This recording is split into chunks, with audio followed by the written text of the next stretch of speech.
বৈষম্যের নতুন নতুন তত্ত্ব এসে হাজির হলো।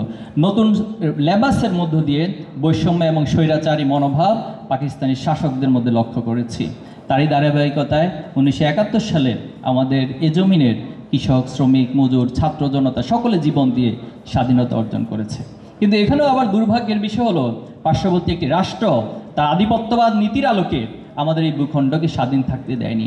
আমাদের সংবিধানে ধর্মনিরপেক্ষ মতবাদকে অন্তর্ভুক্ত করে মূলত ইসলাম বিদ্বেষকে ছড়ানো হয়েছে, এবং ইসলাম বিদ্বেষ ছড়িয়ে তারা তাদের যে এজেন্ডা, তারা এই দেশের কিছু তাদের দালালদেরকে দিয়ে সে এজেন্ডা বাস্তবায়ন করেছে। শেখ মুজিব, যিনি স্বাধীনতার আগে অনেক জনপ্রিয়তা অর্জন করেছিল ভাষণ দিয়ে, শুধুমাত্র ভাষণ দিয়ে একটি রাষ্ট্রকে পরিচালনা করা যায় না। একটি রাষ্ট্রকে পরিচালনা করার জন্য নেতৃত্বের গুণাবলী থাকতে হয়, সততা থাকতে হয়, নৈতিকতা থাকতে হয়। সে জায়গায় শেখ মুজিব ব্যর্থ হয়েছেন। আমরা দেখেছি তিনি স্বাধীনতার পরে এই দেশকে বাকশাল কায়েমের মধ্য দিয়ে একদলীয় শাসনের দিকে ঠেলে দিয়েছেন।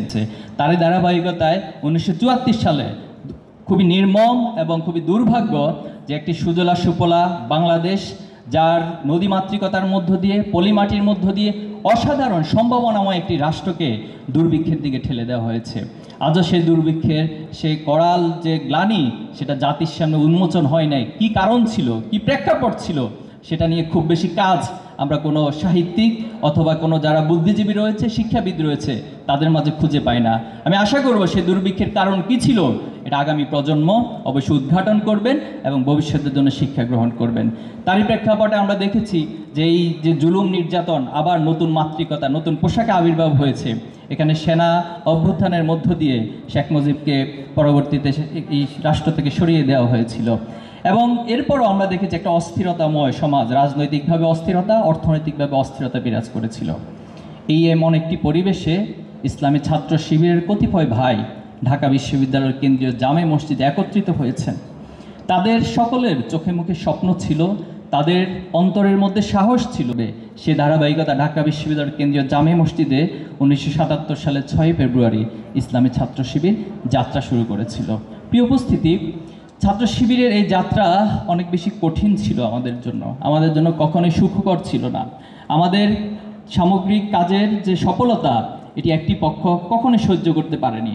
সেটা আমরা দেখেছি আইয়ামে জাহিলিয়াতে আল্লাহ রাসূলুল্লাহ সাল্লাল্লাহু আলাইহি ওয়াসাল্লাম যখন সমাজকে গঠন করার জন্য এগিয়ে গিয়েছেন, এই সমাজের যুবকদেরকে সাথে নিয়ে সমাজ গড়ার কাজে তিনি ব্যস্ত হয়েছেন, তিনি সমাজ গড়ার কাজে উদ্যোগ নিয়েছেন, তখন একটি পক্ষ দাঁড়িয়ে গেল আল্লাহ রাসূলুল্লাহ সাল্লাল্লাহু আলাইহি ওয়াসাল্লাম বিরোধিতায়।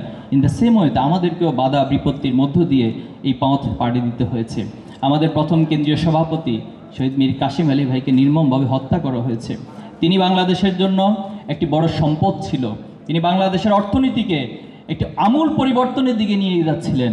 কিন্তু দুর্ভাগ্য যে এই রত্নকে খুনি হাসিনা বিচারিক হত্যাকাণ্ডের মাধ্যমে নির্মমভাবে হত্যা করেছিল। আপনারা নিঃসন্দেহে জানেন, যখন ট্রাইব্যুনালে তথাকথিত বিচারিক হত্যাকাণ্ডের মধ্য দিয়ে যুদ্ধ অপরাধের নামে বিচার শুরু করা হয়েছে, তখন আমাদের শহীদ মীর কাসেম আলী ভাই দেশের বাইরে অবস্থান করেছিলেন। তখন ওনার যারা শুভাকাঙ্ক্ষী ছিল সকলে পরামর্শ দিয়েছিল যে আপনি দেশের বাইরে অবস্থান করুন, আপনি এই মুহূর্তে দেশে আসার প্রয়োজন নেই, খুনি হাসিনা আপনার উপর জুলুম করবেন।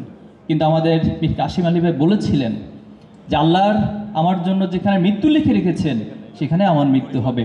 আমি 1977 সালে 6 ফেব্রুয়ারি ঢাকা বিশ্ববিদ্যালয়ের কেন্দ্রীয় মসজিদে যে যাত্রা শুরু করেছি, আমি আমার সেই যাত্রার পথে অবিরাম হেঁটে যাব। সেই সফলতার জন্য যদি আমার জীবন দিতে হয় আমি সেটাও দিব। বাস্তবিক পক্ষে সেটাই হয়েছে।